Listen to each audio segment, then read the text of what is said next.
정한 시간이 되었으므로 우리 온라인 성경 공부 제자 훈련 오늘 공부하도록 하겠습니다.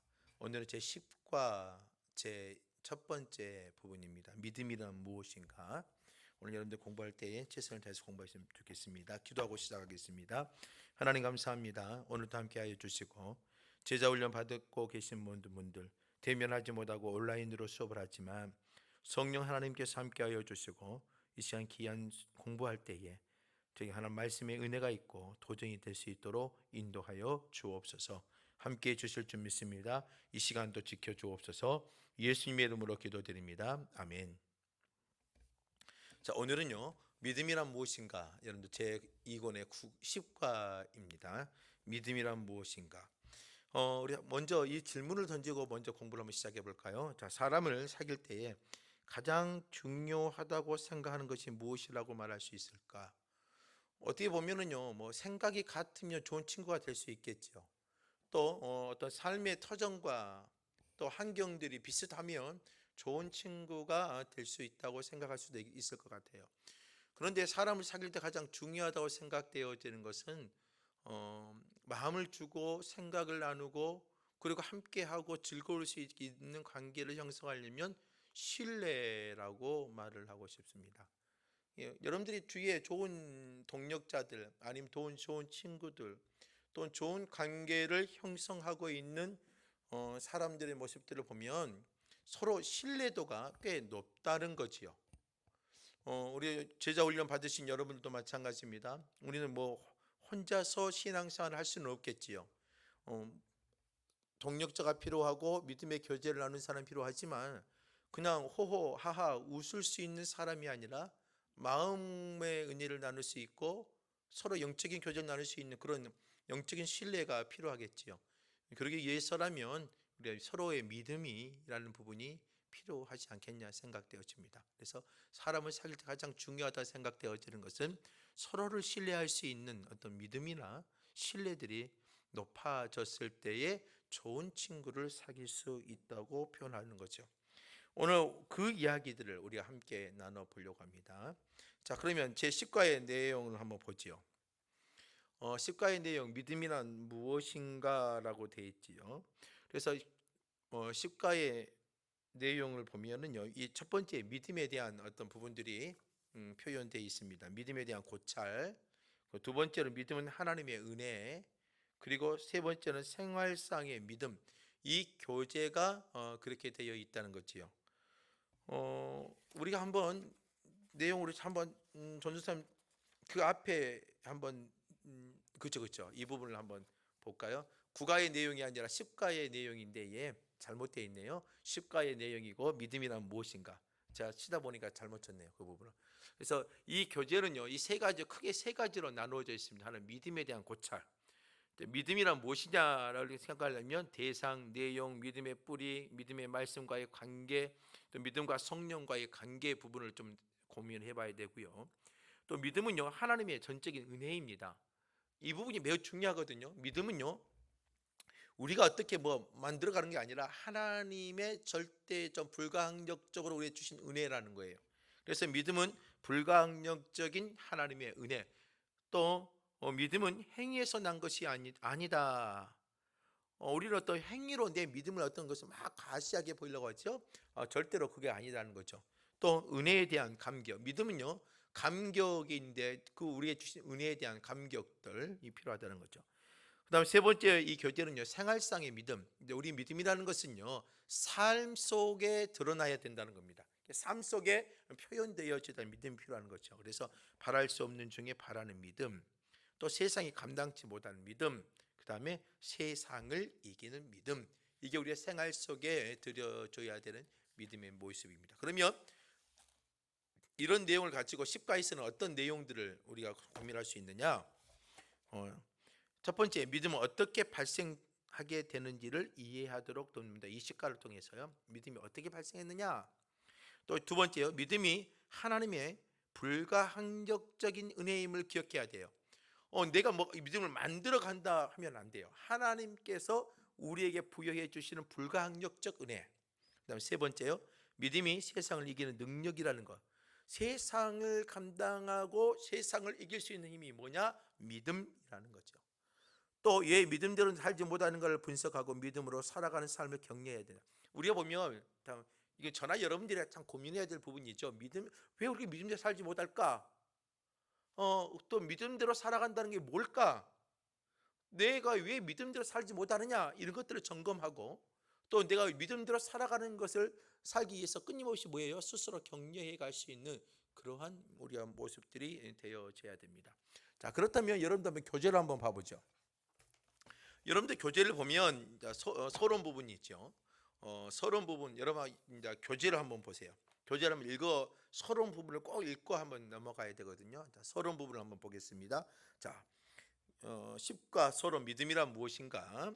자, 믿음이 무엇인가를 이야기할 때 우리가 생각해야 될 내용들이 여러 가지 있지만 그 가운데에서 가장 중요한 것이 은혜라는 말이다. 자, 믿음을 이야기할 때에 가장 중요한 것은 이 믿음은 은혜다. 하나님이 주신 은혜다. 이것을 꼭 확인해야 되는 거죠. 자, 믿음은 전적으로 하나님이 주시는 은혜의 선물이다. 은혜는 믿음이라는 것은요, 하나님이 주시는 선물이에요. 다른 게 아니에요. 우리는 이 믿음을요, 자꾸 우리가 인위적으로 만들어 가려고 어떻게 보면 바리새인들처럼 어떤 율법의 613가지의 어떤 열거를 해놓고 그 열거된 그 율법의 규칙과 사항들을 지켜내면서 그 지켜나가는 모습들을 보고 우리 믿음이라고 표현을 하지요. 그런데 믿음은요, 꼭 기억해야 될 것은 뭐냐면 믿음은 우리가 전적으로 하나님 우리에게 부여해 주셔야 돼요. 그리고 그 믿음을 통해서 뭘 하는 거예요? 우리의 삶을 이끌어 가야 되는 거죠. 그래서 하나님의 전적인 이 믿음의 은혜를 부여해 주지 않냐면 어떻게 되는 겁니까? 우리 믿음의 성장과 성숙함을 찾아보기는 어렵다는 겁니다.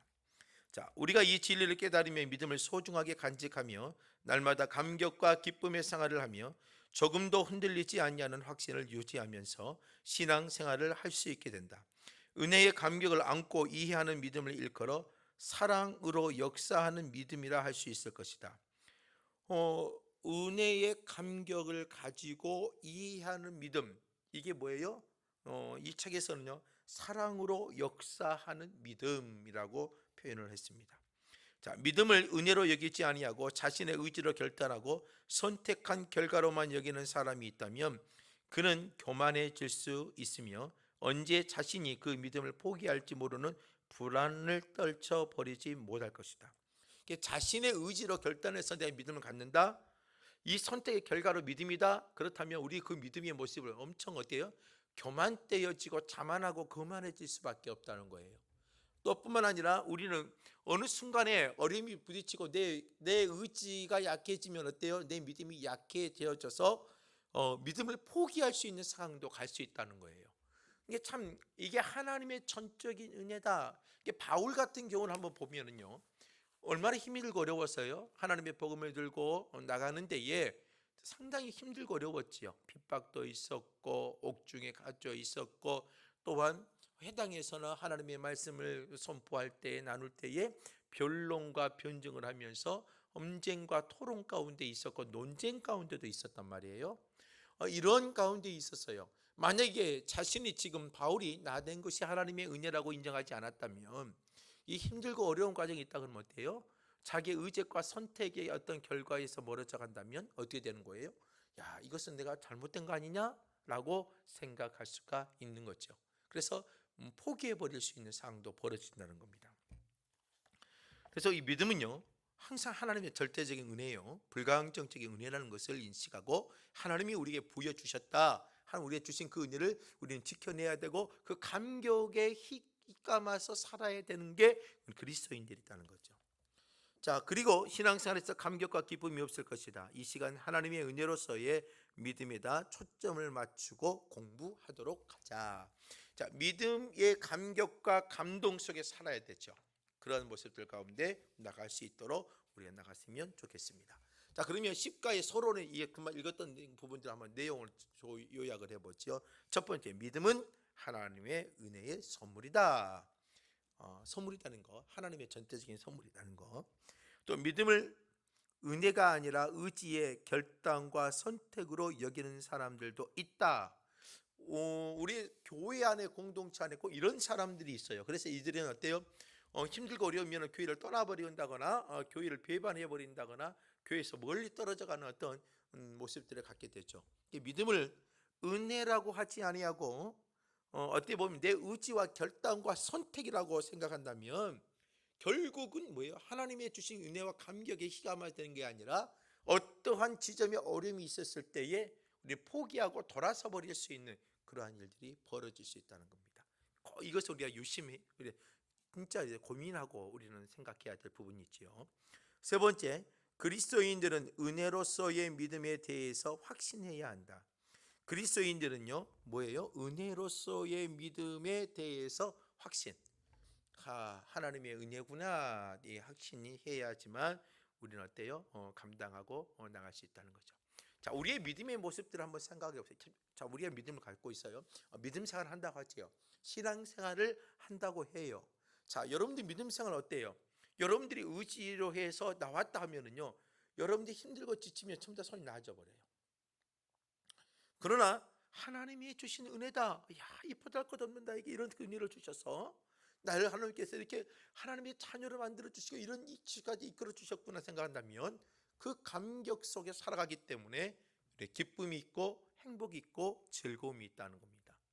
그래서 우리 믿음에 대한 부분들을 좀 고민해야 되고, 지금 내 믿음의 모습이 과연 하나님의 감격 속에 하나님의 은혜로 인정하고 불가항력적 속에 하나님이 살아가면서 나아가는 그 신앙의 모습인지를 우리 한번 점검해 봤으면 좋겠습니다.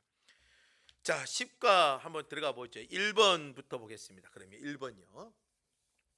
1번. 로마서 10장을 가지고 믿음에 대해서 알아보자. 자, 로마서 10장 다 읽을 수는 없고요. 첫 번째요.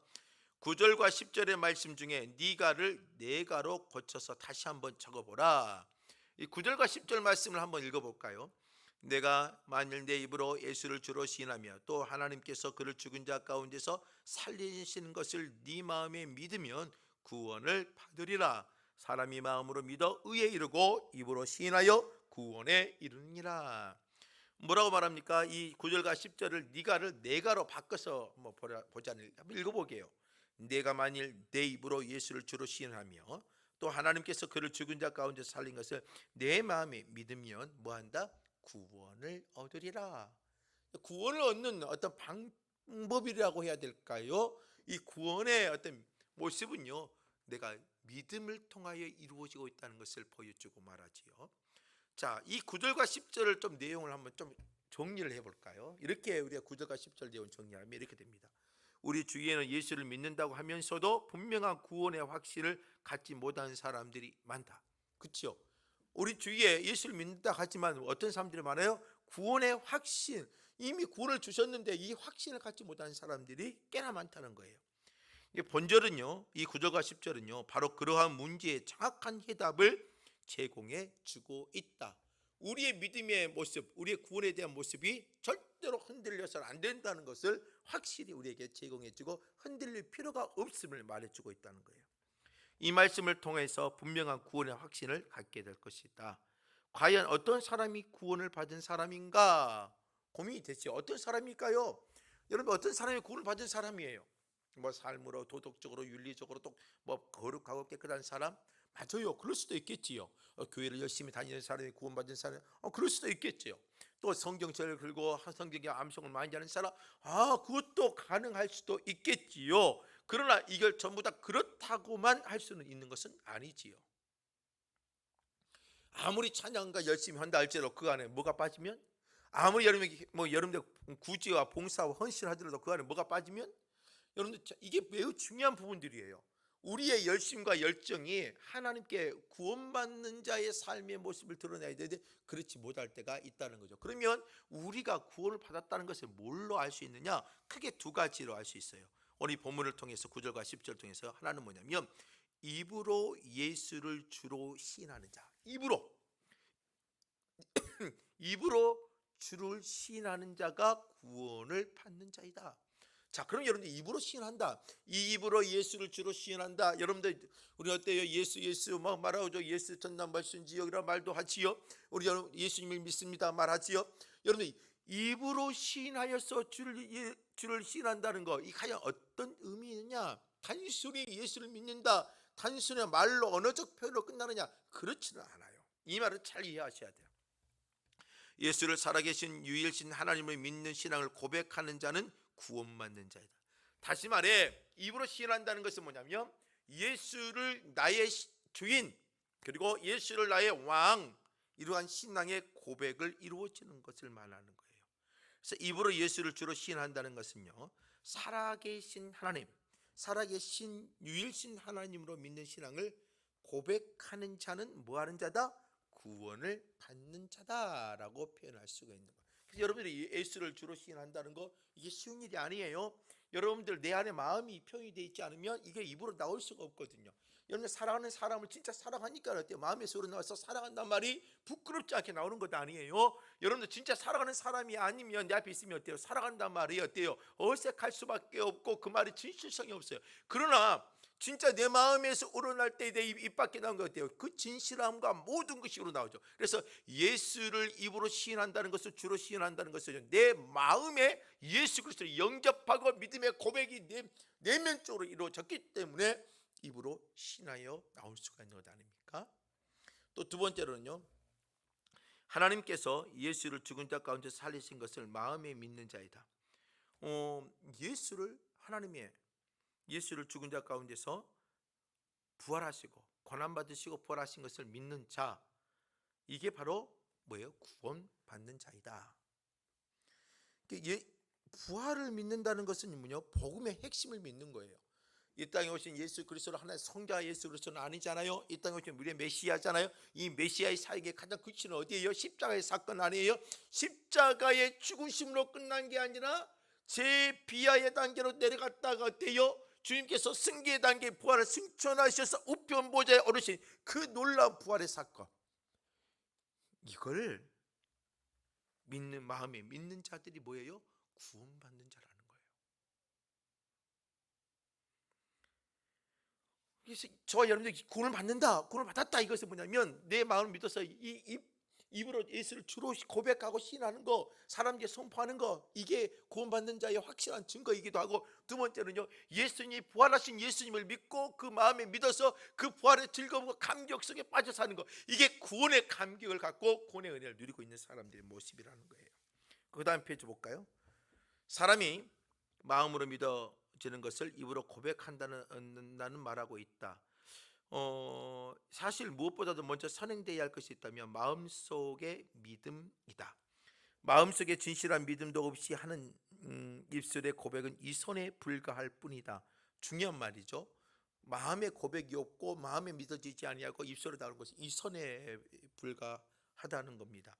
반대로 마음에 진실한 믿음이 있다면 그 믿음은 반드시 입술의 고백을 수반해야 된다. 이게 내가 믿음이 있다, 그러면 여러분들 이 입술로 진실된 고백, 믿음의 진실된 모습, 향기가 품어나오는 고백, 이게 우리에게 있어야 되는 거예요. 또 성경은 여러 곳에서 입술로 예수를 주로 시인해야 할 것을 강조하고 있죠. 입술로 고백해야 되고 입술로 선포해야 되는 것을 매우 강조한다는 거예요. 마음의 신앙을 본인이 알 수 있는 구원의 내적 증거로 한다면, 자, 마음의 신앙, 여러분들의 내적 신앙, 이것을 여러분들이 스스로 알 수 있는 거잖아요. 그러나 입술의 고백은 타인에게 보여주는 구원의 외적 증거예요. 저 사람 구원을 받았냐 우리가 알 수는 없지요. 저 사람 구원을 받았지 않았다 우리가 평가 내릴 수는 없어요. 그러나 타인에게 보여주는 구원의 외적 증거는 뭐예요? 바로 입술의 고백이란 말이에요. 이 입술의 고백은 뭐예요?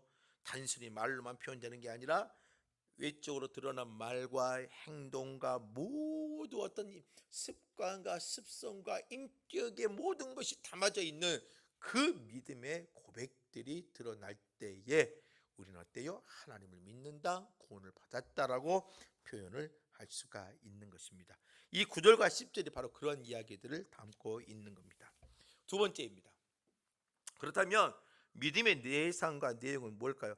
여러분 믿음의 대상과 내용을 여러분들 그냥 성경을 찾아보지 않아도 믿음의 대상은 뭐예요? 예수님이죠. 믿음의 내용은 뭘까요? 어떤 사람은 성경이라 말할 수 있고 어떤 사람은 뭐 다양하게 이렇게 말할 수 있어요. 그러나 오늘 믿음의 대상과 믿음의 내용이 무엇인지를 분명하게 알고 여러분들의 모습들을 갖고 갔으면 좋겠어요. 자, 9절 말씀을 보죠. 네가 만일 내 입으로 예수를 주로 시인하며 또 하나님께서 그를 죽은 자 가운데서 살리신 것을 네 마음에 믿으면 구원을 받는다라고 되어 있죠. 이 9절 말씀을 가지고 믿음의 대상과 믿음의 내용이 무엇인지를 보죠. 믿음의 대상은 뭐예요? 당연히 예수 그리스도죠. 주 예수 그리스도.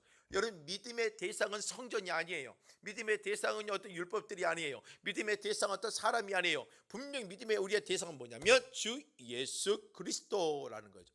그래서 믿음의 내용이 뭐냐? 오늘 본문의 말씀에 보니까 만일 내 입으로 예수를 주로 시인하면 이게 믿음의 대상이죠. 하나님께서 그를 죽은 자 가운데 살리신 것을 네 마음에 믿으면, 자, 믿음의 내용이 뭐예요? 예수님의 죽으신 자 가운데 살아나심. 예수님의 고난과 십자가의 어떤 고통과 그리고 십자가에서의 다시 승천 부활하신 부활 승천의 사건, 이게 바로 복음의 우리 뭐예요? 내용이라는 거예요. 믿음의 내용. 자, 우리는 믿음의 내용을 분명히 아셔야 돼요. 자, 믿음의 대상은 예수예요. 근데 믿음의 내용은 뭐예요? 예수여야 된다는 거예요. 여러분 믿음의 대상이 예수이니까 내용도 예수가 돼야 돼요. 그래서 그럼 예수의 그 믿음의 내용이 가장 중요한 게 뭐예요? 이 땅에 오심이요. 그리고 이 땅에 오셔서 뭘 하는 거예요? 고난을 받으시고 십자가에서 죽으시고 그럼 뭐예요? 부활하신 사건이에요. 이게 뭐예요? 복음의 내용이고 믿음의 내용. 우리 그리스도인들이 가져야 될 가장 중요한 부분이라는 거예요. 그래서 믿음의 내용은요, 한마디로 말해서 십자가의 부활, 십자가와 부활이라고 할 수 있는 거예요. 오늘 저와 여러분들이 이 교회가 여러분들이 주시는 믿음이 뭐냐 그럴 때 이 믿음의 대상과 내용을 정확하게 알면, 야, 난 이걸 가지고 살아가기 때문에 믿음의 사람, 구원의 사람, 하나님의 사람이라고 표현하는 거죠.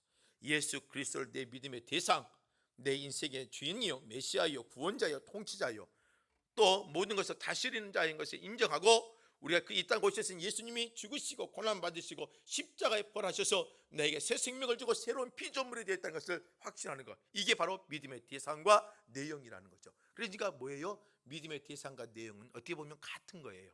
예수여야 되고 예수여야 된다. 예수이지만 이 땅에 오신 예수 그리스도의 어떤 사역적인 분과 죽으심, 그리고 고난 받으심, 죽으심, 그리고 부활하심, 승천하시고 다시 오실 예수 그리스도, 재림하실 예수 그리스도, 이러한 내용들을 우리가 품고 있다면 우리는 바른 믿음의 대상과 믿음의 내용을 품고 있다고 표현할 수가 있습니다. 세 번째입니다. 참 믿음의 그 뿌리를 마음에 두고 있는 이유가 뭘까요?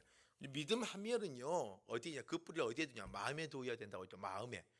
참 믿음이 그 뿌리를 마음에 두고 있는 이유가 뭘까? 왜 마음에 두고 있느냐?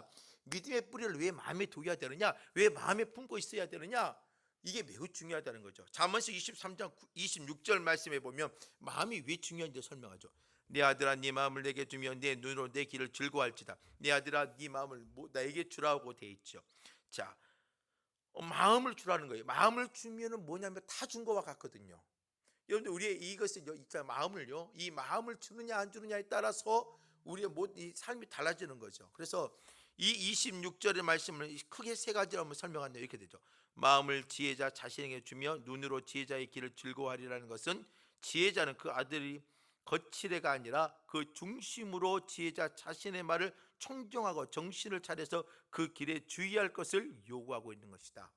쉽게 말하면 지혜자가 줘야 될 것, 또 지혜자가 그 아들에게 거칠애, 화상만 원하는 게 아니라 뭐예요? 그의 마음과 핵심을 줘서 내가 당신의 뜻, 당신 지혜자의 길을 걸어가고 있다, 이걸 보여줄 수 있는 부분이 뭐냐면 마음이라는 거예요. 그래서 성도들은요, 지혜를 배우기 위해서 먼저 마음을 다 쏟아서 지혜자의 말을 듣고 그 지혜자를 따라 삶을 살아가기를 즐거워해야 한다. 그래서 우리는 어때요? 마음에, 이 마음이 타락해서는 안 돼요. 마음이 불안정해서도 안 되고, 이 마음에 믿음의 아름다운 것들로 채워져서 믿음의 아름다운 뿌리, 그래서 이 마음에 예수 믿음의 대상이 반듯하게 세워지고 또 예수의 복음의 내용들을 품고 살아가며 이 믿음의 마음속에 그 예수님이 주인이 되어져서 우리의 삶이 움직여 갈 때에 우리의 믿음이 성장해 가고 성숙해 갈 수 있다는 것입니다. 9절과 10절 말씀도 동일하게 말하죠. 네가 만일 내 입으로 예수를 주로 시인하며, 그 다음 페이지죠. 또 하나님께서 그를 죽은 자 가운데서 살리신 것을 내 마음에 믿으면 구원을 받으리라. 사람이 마음으로 믿어 의에 이르고 입으로 시인하여 구원에 이른다. 바울은 9절과 10절에서도 모두 입으로 시인하는 것과, 자, 입으로 시인하는 것과 또 뭐라고요? 마음으로 믿는 것을 나란히 동일하게 표현을 하고 있죠. 입으로 시인하지만 이 입으로 시인하는 것 자체가 어때요? 마음으로도 뭐예요? 믿는 것을 나란히 말하고 있는 거죠. 마음에 믿어지지 않으면 입으로 나오지 않아요. 또 바울은 참 믿음이 입으로 시인하는 것 이전에 마음으로 믿는 것임을 말하고자 했음이 틀림이 없다. 이 바울이 이 9절과 10절 가운데에 입으로 시인하는 것도 중요하지만 이 입으로 시인하기 전에 먼저 뭘 해야 돼요? 마음에 안착이에요. 마음에 믿어져야 돼요. 자, 바울이 다메섹에서 예수를 만나요. 그 안에 어때요? 예수를 부인했고 예수를 어때요? 유대교의 어떤 방해자로 생각했기 때문에 그 예수를 어때요? 믿는 사람들을 잡아다가 얼마나 힘들게 했어요. 그러나 다메섹에서 예수를 만나 그 마음에 예수가 품어지고 예수가 믿어지는 순간에 그의 입으로 나오는 게 뭐예요? 예수의 복음이에요. 예수의 복음과 십자가의 은혜와 예수의 부활의 사건들을 강력하게 선포하며 이방인의 사도로 살아가잖아요. 그게 가장 중요한 게 뭐예요? 내 마음의 뿌리에 하나님의 놀라운 복음의 은혜, 믿음의 대상과 예수 그리스도의 복음의 내용이 품어졌을 때에 우리는 완전히 달라지는 믿음의 모습을 가질 수가 있다는 것입니다. 그래서 참 믿음은 어디에 둬야 돼요? 마음의 뿌리를 둬야 돼요. 이 마음의 뿌리를 둬야 여러분들의 삶, 언어, 행동, 습관, 이 모든 것들이 어때요? 믿음에 합당한 아름다운 모습으로 드러날 수 있다는 거예요. 네 번째입니다. 무엇이 믿음을 생기게 하는가? 믿음과 말씀과 들음의 관계를 설명해 보라. 자, 믿음을 생기게 하는 것은 당연히 말씀이겠지요. 말씀을 통해서만 가능해요. 믿음은 어떤 전통을 지켰기 때문에 아니에요. 어떤 연륜이 있기 때문에 많은 시간을 투자했기 때문에 아니에요. 여러분들, 우리의 믿음이 생기게 하는 것은 뭐냐면 말씀이에요. 이 말씀과 믿음의 관계는 어때요? 매우 중요하고 비례적 관계를 갖고 있는 거죠. 그래서 17절 말씀에 보니까 뭐라고 됐어요? 그러므로 믿음은 들음에서 나며 들음은 그리스도의 말씀으로 말미암았느니라.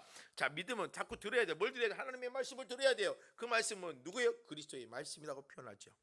그래서 믿음은 궁극적으로 말씀으로부터 생산되어지는 거예요. 자, 믿음은 누가 주는 것도 아니에요. 내가 만드는 것도 아니에요. 믿음 뭐예요? 말씀으로부터, 예수 그리스도, 믿음의 대상이신 예수 그리스도로부터 내가 들어야지, 그 예수의 복음을 들어야지만 어때요? 내가 믿음이 생겨나고 그로부터 발생되어져 간다는 거예요. 많은 사람들이 믿음을 원하면서도 하나님의 말씀을, 성경을 덮어놓은 듯이 바로 이 사실을 잘 모르고 있거나 경시하기 때문이다. 자, 믿음을 원하면서도 하나님의 말씀을 덮어버려요. 듣질 않아요. 그럼 뭐 하는 거예요? 어떻게 보면요, 믿음이 성장할 수 없고 믿음이 성숙할 수 없고, 어떻게 보면 내 하나님의 말씀을 경시하고 내 믿음의 자체를 뭐예요? 더욱더 자라나지 못하게 만드는 것 같아요. 그래서 우리는 하나님의 말씀, 그래서 여러분이 뭐예요? 예배가 매우 중요하다는 거예요. 하나님의 말씀을 들을 수 있는 예배, 하나님의 말씀이 선포되는 예배, 이게 얼마나 여러분들의 믿음을 성장시킬 수 있는 가장 중요한 영적인 최고의 기초적인 관계적인 모습이에요. 그래서 예배를 통하여 하나님의 말씀을 듣고 주님의 음성과 성령의 깨달음을 통하여 여러분들의 신앙들이 성장해 갈 수 있는 그런 모습을 가져야 돼요. 자, 세 번째로는 믿음을 원한다면 성경을 펼치라. 그리고 마음을 열고 성경을 통하여 들려지는 하나님의 음성을 귀 기울여 들으라. 하나님의 말씀을 듣고 묵상하고 도전하고 삶에 적용시키고, 이러한 것을 통하여 우리의 믿음의 모습들이 성장되어지고 성숙되어져 가기를 원합니다. 또 네 번째로 다음 페이지 가면은요, 예수 그리스도께서 이 땅에 계실 때에 반복하신 부탁이 있다면 그것은 말씀에 귀를 기울여 들으라. 성경에 여러 곳에 표현되어 있어요. 말씀을 들으라, 내 하나님의 음성을 들으라, 말씀에 대한 기울여라, 이러한 것들 끊임없이 반복적으로 나온다는 거죠. 성경에 이처럼 예수 그리스도에 대한 하나님의 말씀에 대한 부분들을 자꾸 들어야 우리의 믿음의 모습들이 성장할 수 있다는 겁니다. 그리고요, 그리스도의 말씀 듣기를 거부한 자에게는 구원에 이르는 믿음이 있을래야 있을 수 없다 하겠다. 말씀을 거부해 버리면 우리의 믿음의 모습이 성장할 수도 없고 하나님과의 영적인 관계가 끊임없이 이어질 수도 없다는 거지요. 그래서 믿음은 들음에서 나며 들음은 그리스도의 말씀을 만미합니다. 따라서 믿음이 생기게 하는 것은 결론적으로 뭐예요? 하나님의 말씀이라는 겁니다. 여러분들 성도 간의 교제도 중요해요. 성도에 서로 만나고 이야기 나누는 것 중요해요. 그러나 그 안에 뭐가 있어야 돼요? 항상 예수 그리스도 하나님의 말씀, 이게 항상 살아 움직이며 그 안에서 살아 있어요. 그래야 여러분 어때요? 우리의 믿음이 바른 믿음이 되어지고 건강한 믿음이 되어지고 성경에서 원하는, 하나님이 원하는 그 믿음의 길을 걸어가게 되어 있습니다. 자, 다섯 번째요. 그러나 이때의 말씀은 구체적으로 무엇일까? 여러분들 이제 말씀을 들어야 되고 말씀으로 하는데, 그럼 이 말씀의 내용이 구체적으로 뭐냐는 거죠. 고린도전서 2장 2절 말씀에 보면 내가 너희 중에서 예수 그리스도와 그의 십자가에 못 박히신 것 외에는 아무것도 알지 아니하기로 작정하였습니다. 여러분 안에 내용들 읽어보시면 될 것 같고요. 한번 읽어볼까요? 헬라인들은 헬라의 철학적 지식이 가장 고상하다고 여기며 문화적, 학문적 우월성을 지니고 있었다. 헬라 철학 많이 들어봤죠. 이 헬라인들에게 뭐냐면 자기 갖고 있는 철학이 아주 고상하고 아주 최고이다라고 생각을 했어요. 학문적으로 우월하다. 그리고 자기들은 이런 학문을 갖고 있기 때문에 우리는 어때요? 최고의 어떤 상류층이다, 어떤 똑똑한 지식층이다라고 표현을 하지요. 그러나 바울이 헬라인이 자라가던 그 모든 학문과 지식을 해로운 것으로 여기고 버린 것은 주 그리스도 예수를 아는 지식을 가장 고상하게 여겼기 때문이다. 그리고 바울이 이처럼 복음을, 예수 그리스도, 그 다음에 십자가에 못 박히신 것을 전하기로 하였다.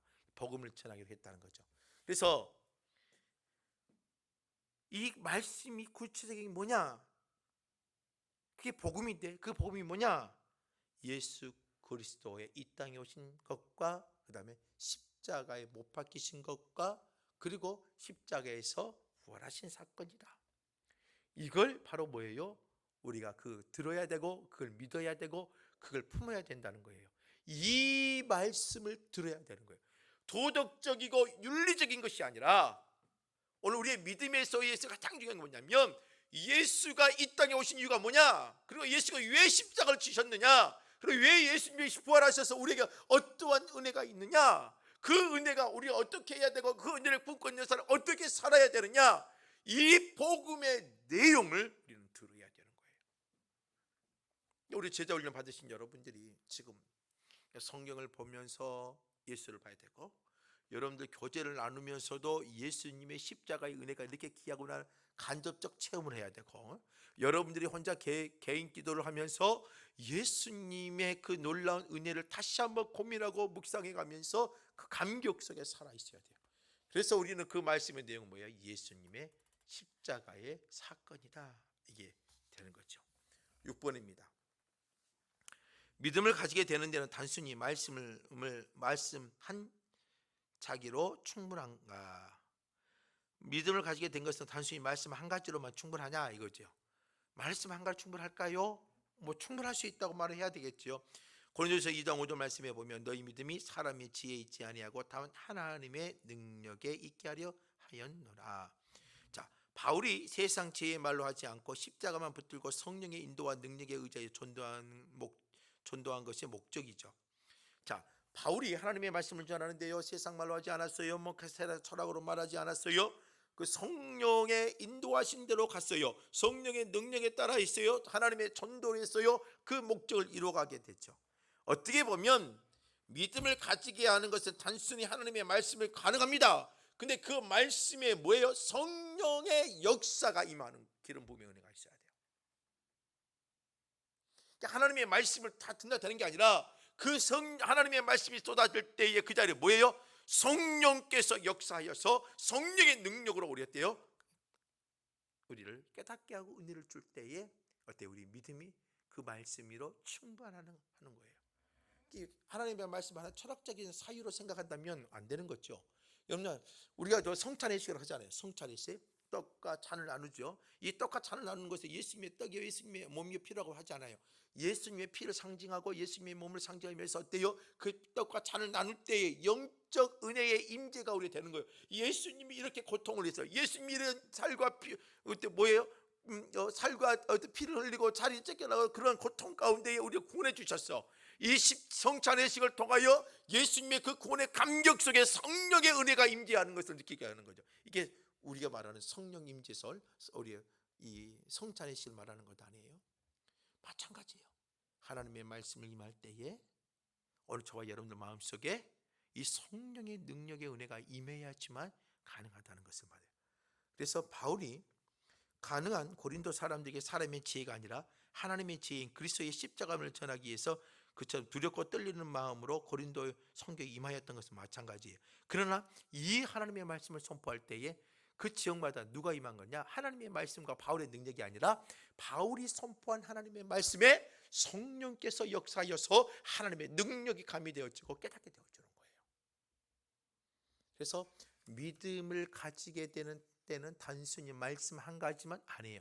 말씀을 통하여 떨어질 때에 성령의 눈에 하나님의 능력으로 이게 함께 은혜를 허락할 때에 이 우리의 믿음의 말씀에 대한 부분이 강력하게 쏟아져 나오는 겁니다. 그래서 우리가 예배를 드릴 때마다 여러분 하나님의 말씀을 묵상할 때마다 그 성도와 성도 간의 하나님의 말씀을 교제할 때마다 중요하게 여겨야 될 것은 하나님 이 말씀이 오늘 나에게 은혜가 되어지고 내 삶에 깨닫게 되어달라고 하나님의 능력을 구하면서 봐야 되고 하나님의 능력을 구하면서 예배를 참여해야 되고 하나님의 능력을 구하면서 함께 교제를 나눠야 돼요. 여러분들 그런 경험들이 많아야 돼요. 여러분들 오늘 왔는데 하나님의 은혜 가운데 깨닫게 되어지고 하나님의 말씀이 들려지고 하나님 그런 은혜들이 수없이 받게끔 하기 위해서 뭐가 필요해요? 하나님의 동행하심, 임마누엘 하나님의 은혜, 그리고 하나님 나와 함께 하신 깨닫게 하신 그 은혜들을 끊임없이 우리의 삶 속에 이루어질 수 있도록 기도하시면서 그 하나님의 능력을 의지하면서 살아가는 것이 우리 믿음의 성장과 성숙, 그리고 믿음을 가지는 데 매우 중요한 요소로 우리 생각을 하셔야 되는 겁니다. 자, 오늘 마지막 7번입니다.